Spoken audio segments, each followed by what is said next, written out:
Hey guys, आज मैं जिस शॉर्ट मूवी को एक्सप्लेन करने जा रहा हूँ उसका नाम है कवि। ये कहानी उन मजदूरों की है जो आज भी चंद पैसों के लिए ठेकेदारों के गुलाम बने हुए हैं और आज भी उनसे बंधुआ मजदूरों की तरह काम करवाया जाता है। सो वीडियो को बिना स्किप किए लास्ट तक जरूर देखें ताकि आपको ये कहानी सही से समझ आ सके। तो मूवी के स्टार्ट में हमें एक लड़का दिखाया जाता है जिसका नाम कवि है। कवि अपने माता पिता के साथ एक ईंट फैक्ट्री में ईंट बनाने का काम करता है। कवि के पास खेलने के लिए कोई भी खिलौना नहीं है, इसलिए वो एक गमले में पौधा लगाकर उसी से बातें करता रहता है। ये मॉर्निंग का टाइम है जब मजदूर अपनी अपनी कुटिया में सो रहे होते हैं, लेकिन तभी ठेकेदार का एक टट्टू आदमी सभी मजदूरों को काम करने के लिए जगह देता है। आगे सब मजदूर ईंट बनाने के काम में लग जाते हैं। कवि और उसका परिवार भी बनी हुई ईंटों को पलट रहा होता है। कवि काम करने में काफी तेज लड़का है, इसलिए वो अपने पिता से जल्दी काम करने को कहता है। काम करते हुए कवि कुछ स्कूल के बच्चों को देखता है जो क्रिकेट खेल रहे होते हैं। उन बच्चों को देखकर कवि का मन भी क्रिकेट खेलने को करता है। कवि उन बच्चों को देख ही रहा होता है कि वहाँ पर वो ठेकेदार का टट्टू आ जाता है और वो कवि की गर्दन पकड़ के उसे ठेकेदार के पास ले जाता है, जहाँ ठेकेदार कवि से कहता है कि वो सब नकारा बच्चे हैं, तुम्हारा और उनका कोई मेल नहीं है। स्कूल जाना अमीर लोगों की ही चोंचले होते हैं। इस पर कवि कहता है कि क्रिकेट तो सब बच्चों के लिए होता है ना। इस पर ठेकेदार कहता है कि ठीक कहा, क्रिकेट सब लोगों के लिए होता है, तुम नीच लोगों के लिए भी।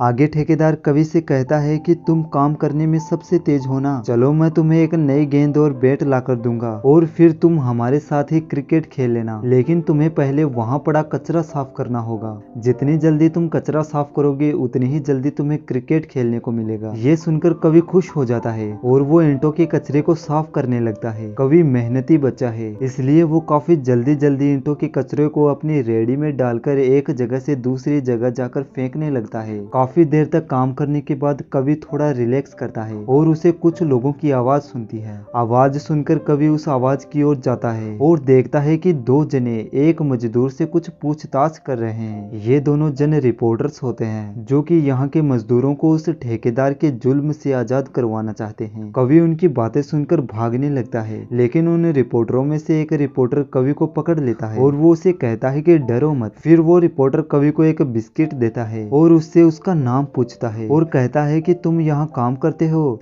क्या तुम्हें कभी छुट्टी नहीं मिलती। इन सब सवालों पर कवि चुप रहता है और वो एक सोडे की बोतल लेकर वहाँ से भाग जाता है। आगे वो ठेकेदार का टट्टू कवि को सोडे की बोतल के साथ पकड़ लेता है और फिर से ठेकेदार के सामने ले आता है, जहाँ ठेकेदार कवि को कहता है कि तू तो मेरा सबसे तेज काम करने वाला मजदूर है, फिर तूने काम बीच में छोड़कर सोडे की बोतल क्यों खरीदी। तेरे बाप पर 10,000 रुपए का कर्ज है और तू पैसों को सोडे की बोतल पर खराब कर रहा है। उस सोडे की बोतल में थोड़ा सा सोडा बचा हुआ होता है जिसे ठेकेदार जबरदस्ती कवि के मुंह में डाल देता है और अपने टट्टू को कवि की अकल ठिकाने करने का इशारा करता है। इसके बाद ठेकेदार का वो टट्टू कवि को काफी बुरी तरह से पीटता है। रात को कवि ये सोच रहा होता है कि उसने तो काम भी किया था, लेकिन फिर भी उसे मार ही मिली, इसलिए कवि काफी उदास होता है और अपने पिता से कहता है कि बापू मैं स्कूल कब जाऊंगा। जिस पर कवि का बापू कहता है कि कुछ बच्चे स्कूल जाते हैं और कुछ काम करते हैं। ये सुनकर कवि वहाँ से उठकर चला जाता है। फिर सुबह ठेकेदार का टट्टू सबको जगा देता है और सब काम पर फिर से लग जाते हैं। कवि भी ईंटों का कचरा साफ करने लग जाता है। कवि को काम करते हुए देखकर उसके माता पिता को बिल्कुल भी अच्छा नहीं लगता।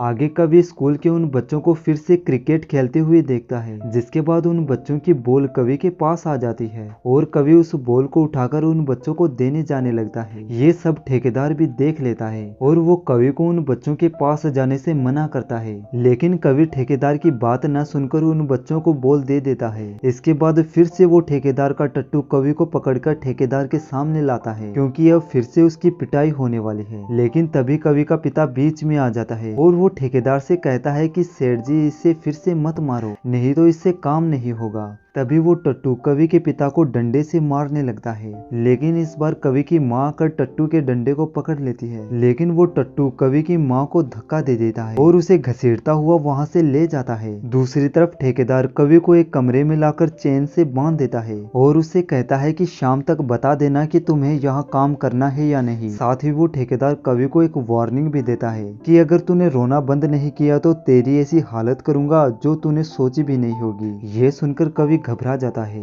आगे हम देखते हैं कि ठेकेदार सभी मजदूरों को एक ट्रक में डालकर कहीं ले जा रहा होता है। तभी कवि के माँ बापू कवि को आवाज मारने लगते हैं। आवाज सुनकर कवि भी उनके साथ जाना चाहता है, लेकिन वो तो चेन से बंधा हुआ है। आगे वो ठेकेदार कवि के पास फिर से आता है और वो उससे कहता है कि अगर तूने थोड़ी सी भी आवाज की तो मैं तेरे माँ बाप को मार डालूंगा। दरअसल उस ईंट फैक्ट्री पर पुलिस की रेड पड़ गई थी, जिससे डरकर वो ठेकेदार सभी मजदूरों को छुपाने के लिए उन्हें ट्रक में भेज देता है, ताकि इस फैक्ट्री में पुलिस को कोई भी मजदूर काम करता हुआ ना मिले। अब यहाँ पर पुलिस और वो दोनों रिपोर्टर्स आ जाते हैं और वो ठेकेदार को कहते हैं कि यहाँ काम करने वाले मजदूर कहाँ हैं, हम उन सबके कागजात अपने साथ लेकर आए हैं। लेकिन ठेकेदार कहता है कि यहाँ पर कोई भी मजदूर काम नहीं करता। इसके बाद पुलिस वहाँ पर मजदूरों को ढूंढने लगती है, लेकिन उनके हाथ एक भी मजदूर नहीं लगता। इधर रिपोर्टर उस कमरे में जाने लगता है जिसमें कवि बंधा हुआ है, लेकिन ठेकेदार रिपोर्टर्स को वहाँ जाने से रोक देता है और वो उन्हें फैक्ट्री से जाने को कहता है। उस फैक्ट्री में कोई भी मजदूर न मिलने की वजह से पुलिस और रिपोर्टर्स वहां से जाने लगते हैं, लेकिन इधर कवि खुद को उस चेन से छुड़ाने की कोशिश करता है। बहुत कोशिश करने के बाद कवि उस चेन से छुटकर बाहर आ जाता है, लेकिन ठेकेदार कवि को पकड़ लेता है और वो उससे कहता है कि ये पुलिस वाले तुम्हें पकड़ने आए हैं, तुम उनके पास मत जाना, तुम्हारे ऊपर 10,000 रुपए का कर्ज है और कर्ज न लौटाने के जुर्म में ये तुम्हें और तुम्हारे माँ बापू को जेल में डाल देंगे। ठेकेदार कवि को अपनी चुपड़ी चुपड़ी बातों में फंसा रहा था ताकि वो पुलिस वालों के पास न जाए, लेकिन कवि इस बार उसकी बातों में नहीं फंसता और वो दौड़कर उस रिपोर्टर के पास चला जाता है और उससे कहता है कि क्या तुम सच में मेरे माँ बापू को ढूंढ निकालोगे। जिस पर रिपोर्टर कहता है कि मैं उन्हें ढूंढने की पूरी कोशिश करूंगा। यहीं पर मूवी खत्म हो जाती है।